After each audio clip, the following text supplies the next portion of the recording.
사도신경으로 우리의 신앙을 고백하며 새벽 예배 하나님께 올려드리겠습니다. 전능하사 천지를 만드신 하나님 아버지를 내가 믿사오며 그 외아들 우리 주 예수 그리스도를 믿사오니 이는 성령으로 잉태하사 동정녀 마리아에게 나시고 본디오 빌라도에게 고난을 받으사 십자가에 못 박혀 죽으시고 장사한 지 사흘 만에 죽은 자 가운데서 다시 살아나시며 하늘에 오르사 전능하신 하나님 우편에 앉아 계시다가 저리로서 산자와 죽은 자를 심판으로 오시리라. 성령을 믿사오며 거룩한 공회와 성도가 서로 교통하는 것과 죄를 사하여 주시는 것과 몸이 다시 사는 것과 영원히 사는 것을 믿사옵나이다. 아멘.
오늘 우리에게 주시는 하나님의 말씀은 역대하 21장 2절에서 20절까지의 말씀입니다. 제가 봉독하겠습니다. 여호사밧의 아들 여호람의 아우들 아사랴와 여이엘과 스가랴와 아사랴와 미가엘과 스바랴는 다 유다 왕 여호사밧의 아들들이라. 그의 아버지가 그들에게는 은금과 보물과 유다 견고한 성읍들을 선물로 후히 주었고 여호람은 장자이므로 왕위를 주었더니 여호람이 그의 아버지의 왕국을 다스리게 되어 세력을 얻은 후에 그의 모든 아우들과 이스라엘 방백들 중 몇 사람을 칼로 죽였더라. 여호람이 왕위에 오를 때에 나이가 32세라. 예루살렘에서 8년 동안을 다스리니라. 그가 이스라엘 왕들의 길로 행하여 아합의 집과 같이 하였으니 이는 아합의 딸이 그의 아내가 되었음이라. 그가 여호와 보시기에 악을 행하였으나 여호와께서 다윗의 집을 멸하기를 즐겨하지 아니하셨으면 이전에 다윗과 더불어 언약을 세우시고 또 다윗과 그의 자손에게 항상 등불을 주겠다고 말씀하셨음이더라. 여호람 때에 에돔이 배반하여 유다의 지배하에서 벗어나 자기 위에 왕을 세우므로 여호람이 지휘관들과 모든 병거를 거느리고 출정하였더니 밤에 일어나서 자기를 애워싼 에돔 사람과 그 병거의 지휘관들을 쳤더라. 이와 같이 에돔이 배반하여 유다의 지배하에서 벗어났더니 오늘까지 그러하였으며 그때 림나도 배반하여 여호람의 지배하에 벗어났으니 이는 그가 그의 조상들의 하나님 여호와를 버렸음이더라. 여호람이 또 유다 여러 산에 산당을 세워 예루살렘 주민으로 음행하게 하고 또 유다를 미혹하게 하였으므로 선지자 엘리야가 여호람에게 글을 보내어 이르되 왕의 조상 다윗의 하나님 여호와께서 이같이 말씀하시기를 내가 내 아비 여호사밧의 길과 유다 왕 아사의 길로 행하지 아니하고 오직 이스라엘 왕들의 길로 행하여 유다와 예루살렘 주민들이 음행하게 하기를 아합의 집이 음행하듯 하며 또 내 아비 집에서 너보다 착한 아우들을 죽였으니 여호와가 내 백성과 내 자녀들과 내 아내들과 내 모든 재물을 큰 재앙으로 치시리라. 또 너는 창자의 중병이 들고 그 병이 날로 중하여 창자가 빠져나오리라 하셨다 하였더라. 여호와께서 블레셋 사람들과 구스에서 가까운 아라비아 사람들의 마음을 격동시키사 여호람을 치게 하셨으므로 그들이 올라와서 유다를 침략하여 왕궁의 모든 재물과 그의 아들들과 아내들을 탈취하였으므로 막내 아들 여호아하스 외에는 한 아들도 남지 아니하였더라. 이 모든 일 후에 여호와께서 여호람을 치사 능히 고치지 못할 병이 그 창자에 들게 하셨으므로 여러 날 후 2년 만에 그의 창자가 그 병으로 말미암아 빠져나오매 그가 그 심한 병으로 죽으니 백성이 그들의 조상들에게 분향하던 것 같이 그에게 분향하지 아니하였으며 여호람이 32세에 즉위하고 예루살렘에서 8년 동안 다스리다가 아끼는 자 없이 세상을 떠났으며 무리가 그를 다윗성에 장사하였으나 열왕의 묘실에는 두지 아니하였더라. 아멘. 제가 기도하겠습니다. 거룩하신 하나님, 오늘도 호흡을 주셔서 새로운 날을 맞이하게 하시니 감사합니다. 선물로 주신 오늘을 헛된 욕망을 채우느라 허무하게 보내지 않게 하시고 오직 하나님의 나라와 의를 먼저 구하며 내게 주신 모든 것들을 주를 위하여 선용하게 하여 주옵소서. 매 순간마다 주님의 기쁨 되기 원합니다. 그래서 마지막 날 주님의 얼굴을 마주할 때 잘했다 칭찬받는 주님의 백성 되게 하여 주옵소서. 오늘도 진리의 말씀으로 가르쳐 주시는 주님께 감사드리며 예수 그리스도의 이름으로 기도합니다. 아멘. 할렐루야. 오늘도 주님을 예배하는 자리에 서신 모든 분들에게 하나님의 한량없는 은혜와 평강이 넘치시기를 간절히 축원합니다. 오늘은 아무도 슬퍼하지 않은 죽음이라는 제목으로 하나님 말씀 전하겠습니다. 우리는 수많은 죽음을 지나며 살아가고 있습니다. 지금 이 순간에도 수많은 사람들이 이 세상을 떠나고 있죠. 아마 이 새벽 시간에도 많은 이들이 장례 중일 것입니다. 저도 목사로서 수많은 장례를 집례하고 또 참석도 해보았죠. 장례에 참석해 보면요, 조문객들이 찾아옵니다. 그리고는 고인에 대해 이런저런 추억들을 말씀하시곤 하죠. 사실 우리 인생의 평가는요, 오직 우리 하나님께서만 하실 수 있습니다. 그것이 우리의 궁극적인 성적표일 것입니다. 그러나 우리는요, 결코 홀로 인생을 살지 않죠. 이 세상에서 수많은 사람들과 관계를 이루며 살아갑니다. 그래서 누군가 이 세상을 떠날 때면요, 장례를 치르고 또 그 장례에 그렇게 관계를 이루었던 사람들이 찾아와서 조문을 합니다. 누군가의 장례식에 가보면 참 많은 분들이 오셔서 눈물을 흘리거나 혹은 미소를 지으며 이 고인의 생전의 이야기들을 나누게 됩니다. 그런 이야기를 듣다 보면요, 함께 눈물을 흘리기도 하고요, 또 함께 미소도 짓게 되죠. 그렇게 많은 사람들이 고인을 추모하며 참 좋은 분이셨어요, 그분 덕분에 우리가 정말 행복했어요 라는 말을 듣는다면 아마도 이 고인의 평소의 삶은요, 존경받을 만한 삶이었을 것입니다. 그리고 저도 아마 여러분도 그런 말을 들을 수 있기를 바라실 것입니다. 그런데 오늘 성경에는요, 그 누구도 경험하고 싶지 않은 그럼 참 안타까운 죽음을 맞이한 사람이 등장하죠. 바로 남유다의 5번째 왕인 여호람입니다. 여호람은 남유다의 왕이었습니다. 32세의 왕으로 등극하여 8년을 통치하다가 세상을 떠났습니다. 그의 아버지 여호사밧과 함께 통치했던 5년을 합치면요 13년이나 남유다를 통치했던 왕이었죠. 그렇게 한 나라의 왕으로서 그는 부와 권력을 모두 가졌지만 그의 죽음 앞에서 성경은 이렇게 기록하고 있습니다. 아끼는 자 없이 세상을 떠났으며 라고 말이죠. 어떻게 한 나라의 왕이 아무도 슬퍼하지도 않고 그리워하지도 않는 비참하고 무가치한 죽음을 맞이하게 되었을까요? 왜 이렇게 그의 인생은 실패한 인생이 되어버렸을까요? 먼저 여호람은요, 그의 아버지 여호사밧으로부터 물려받은 이 축복의 유산을 걷어차 버렸습니다. 여호사밧은 북이스라엘의 불의한 왕 아합이나 아하시아와의 연합 같은 실수도 했었지만요, 그럼에도 전체적으로 하나님 보시기에 정직히 행하며 하나님을 경외했던 왕이었습니다. 그래서 히스기야, 요시야와 함께 3대 선왕으로 인정받은 왕이죠.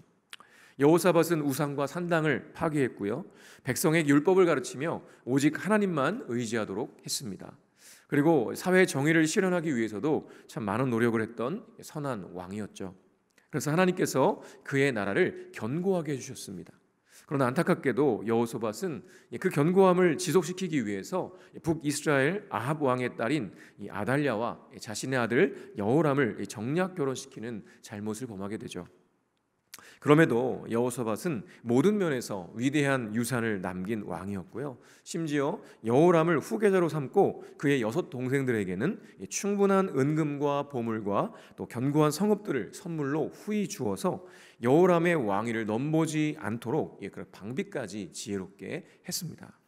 이처럼 여호람은요, 정말 위대한 신앙의 아버지로부터 정말 최고의 영적 유산을 물려받았던 것입니다. 그러면 어떻게 나라를 다스려야 했을까요? 당연히 아버지의 유지를 또 유산을 잘 받들어서 하나님을 경외하고 백성들을 사랑하며 하나님의 말씀을 따라서 공의와 정의를 행해야 하는 것이 마땅할 것입니다. 그러나 안타깝게도 여호람은 그 최고의 영적 유산을 발로 걷어차 버렸습니다. 4절에 이렇게 기록합니다. 여호람이 그의 아버지의 왕국을 다스리게 되어 세력을 얻은 후에 그의 모든 아우들과 이스라엘 방백들 중 몇 사람을 칼로 죽였더라. 5년 동안의 이 공동 통치 기간을 지나 이제 아버지 없이 단독으로 왕국을 다스리게 된 여호람은요, 자기 스스로 세력을 구축하려고 했습니다. 여기서 세력을 얻었다는 표현이 나오는데요, 이것은 아버지 여호사밧이 하나님을 경외함으로 하나님께서 유다를 견고하게 해주신 것과는 완전히 다른 것이었습니다. 하나님이 아니라 자기 스스로가 왕권을 강화하고 세력을 구축하고 안정을 꾀했다는 의미였습니다. 그리고 그렇게 점차 왕권이 안정되어 가자 그의 모든 아우들을 죽입니다. 이미 아우들은요, 아버지 여호사밧의 지혜로운 배려로 각자의 성읍들과 풍부한 재물을 가지고 있었습니다. 그래서 사실 여호람의 왕권을 노리지 않도록 안배가 되어 있었던 거죠. 그러나 자기 스스로 왕권을 세워가는 여호람은요, 자신의 권력을 위해서 형제들을 다 살해했던 것이죠. 그뿐만이 아니었습니다. 6절엔 또 이렇게 기록합니다. 그가 이스라엘 왕들의 길로 행하여 아합의 집과 같이 하였으니 이는 아합의 딸이 그의 아내가 되었음이라. 그가 여호와 보시기에 악을 행하였으나. 여호람은요, 북이스라엘의 아합의 집과 같이 하나님을 배신하고 우상을 숭배하는 길로 행했습니다. 그렇게 된 이유가요, 바로 아합의 딸인 아달랴와 정략 결혼을 한 것이었습니다. 아달랴는 앞으로 계속 나오겠지만 북이스라엘의 우상 숭배와 타락을 이 남유다로 가지고 와서 다윗의 대를 끊으려고 했던 아주 악한 사람이었습니다. 철저한 바알 숭배자였고요, 자신의 안위와 성공을 위해서 나중에 보면 아들 아하시아의 일가족들을 모조리 살해하고요, 자신이 왕의 자리에 올랐던 인물이었습니다. 그런 인물이 여호람의 아내였다는 거죠. 여호람은요, 안타깝게도 철저한 바알 숭배자 이 아달랴의 손을 붙잡았습니다. 아버지 여호사밧의 위대한 신앙 유산을 발로 걷어차 버리고 바알 숭배자인 아달랴의 손을 붙잡은 그의 치세는요, 하나님 보시기에 악했습니다. 우리도 이 부분을 깊이 좀 생각해 보아야 합니다. 아마도 여호람은요, 아달랴의 말을 들으면 자신이 더욱 성공할 것이라고 여겼을 것입니다. 자신의 성공을 위해서 결국 하나님을 버리고 우상을 붙들었던 거죠. 우리 삶에도요, 이런 일들이 있지 않은지 살펴보아야 합니다. 우리에게는요, 하나님이 주신 축복의 유산이 있습니다. 신앙의 가정, 또 우리 한사랑 교회라는 아주 좋은 공동체가 있고요, 또 진리의 말씀 등등 얼마나 많은 우리 신앙의 유산이 있는지 모릅니다. 그런데 혹시 세상의 성공을 위해 또 눈앞의 이익을 위해 이 신앙의 유산을 가볍게 여기거나 여호람처럼 발로 걷어차 버리고 있는 것은 아닌지 깊이 살펴보아야 하는 것입니다. 그렇게 하나님 보시기에 악을 행하는 여호람에게 사실 남은 것은 심판이었습니다. 12절부터 15절에 보니까 이렇게 기록합니다. 선지자 엘리야가 여호람에게 글을 보내어 이르되 왕의 조상 다윗의 하나님 여호와께서 이같이 말씀하시기를 내가 내 아비 여호사밧의 길과 유다 왕 아사의 길로 행하지 아니하고 오직 이스라엘 왕들의 길로 행하여 유다와 예루살렘 주민들이 음행하게 하기를 아합의 집이 음행하듯 하며 또 내 아비 집에서 너보다 착한 아우들을 죽였으니 여호와가 내 백성과 내 자녀들과 내 아내들과 내 모든 재물을 큰 재앙으로 치시리라. 또 너는 창자의 중병이 들고 그 병이 날로 중하여 창자가 빠져나오리라 하셨다 하였더라. 아멘. 놀랍게도요, 선지자 엘리야가 여호람에게 글을 보냈습니다. 그런데요, 엘리야는요 북이스라엘에서 활동했기 때문에 남유다에 개입한 것은 이 여호람 때가 유일했다는 것입니다. 그만큼 여호람이 얼마나 악한 왕이었는지가 드러나는 것이죠.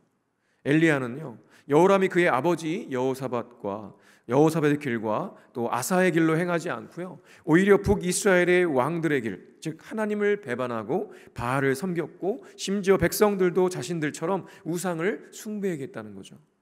게다가 여호람보다 착한 아우들을 6 그 아우들을 살해했습니다.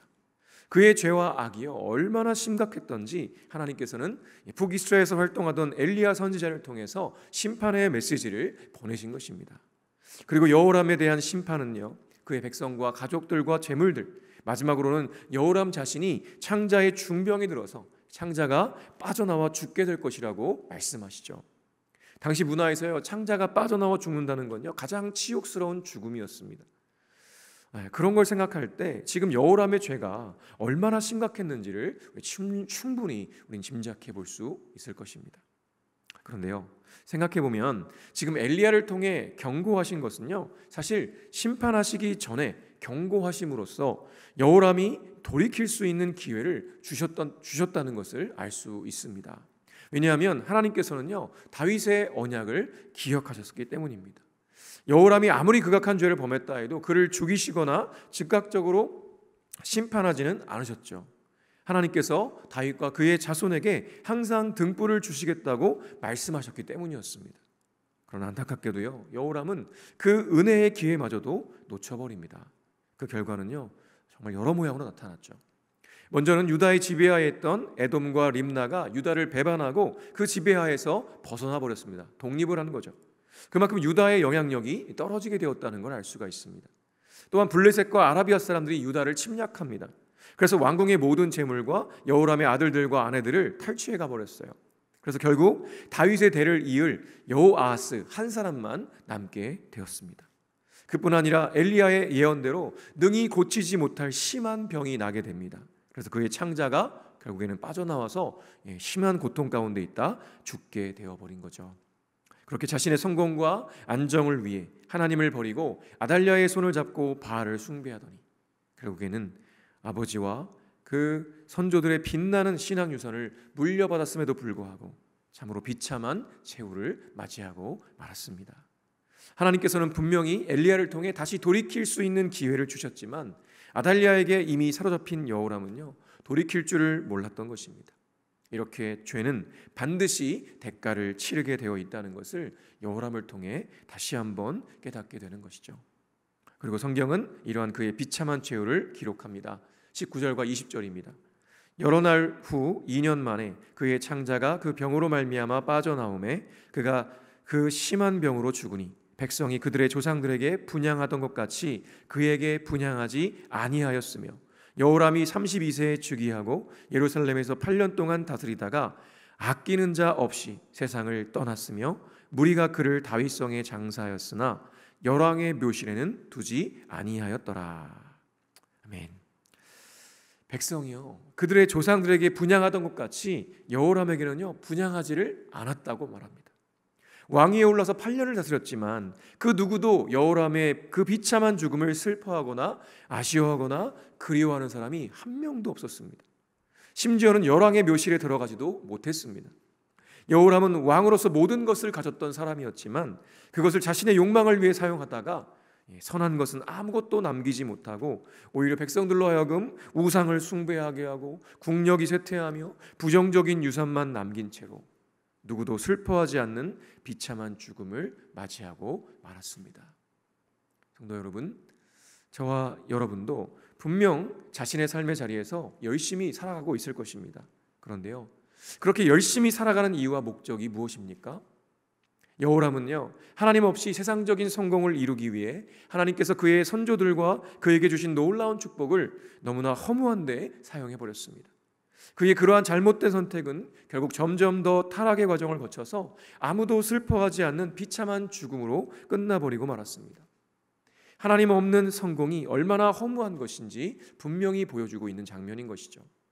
그렇게 우리는 반드시 우리의 삶의 방향을 점검해 보아야 합니다.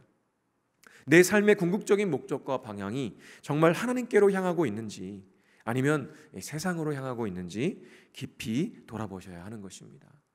그리고 만약 혹시라도 하나님이 아니라 다른 방향으로 가고 있다면 속히 돌이키셔야 합니다. 나 자신을 위해 살아가는 허망한 인생이 되지 마시길 바랍니다. 하나님께서 저와 여러분에게 복을 주신 것은요, 그 복으로 나 자신의 만족과 유익을 위해 사는 허무한 인생을 사는 것이 아니라 하나님의 공의와 정의를 이루는 참으로 복된 인생, 사는 동안에도 그렇지만 세상을 떠난 이후에도 하나님과 사람들에게 아름답게 기억되는 가치 있는 의미 있는 인생을 살라고 주신 것임을 잊지 마시기를 바랍니다. 그렇게 아무도 슬퍼하지 않는 비참한 죽음이 아니라 우리 주님과 사람들이 기억하고 그리워하는 가치 있는 인생을 살아가는 저와 여러분 되시기를 간절히 축원합니다. 주기도문으로 예배를 마치겠습니다. 하늘에 계신 우리 아버지여, 이름이 거룩히 여김을 받으시오며 나라가 임하시오며 뜻이 하늘에서 이루어진 것 같이 땅에서도 이루어지이다. 오늘 우리에게 일용할 양식을 주시옵고 우리가 우리에게 죄 지은 자를 사하여 준 것 같이 우리 죄를 사하여 주시옵고 우리를 시험에 들게 하지 마시옵고 다만 악에서 구하시옵소서. 나라와 권세와 영광이 아버지께 영원히 있사옵나이다. 아멘.